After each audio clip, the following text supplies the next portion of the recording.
Turn the power unit on.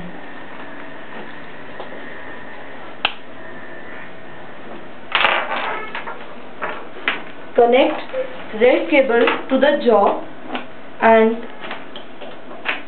black cable to the marking head.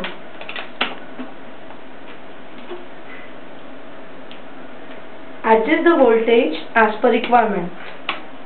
Weight the marking head with the help of electrolyte. Clean the stencil with the help of marking head.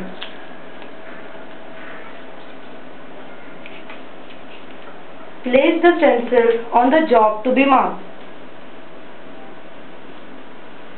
Squeeze it with the help of marking head for 2 to 3 times till the marking appears on the job.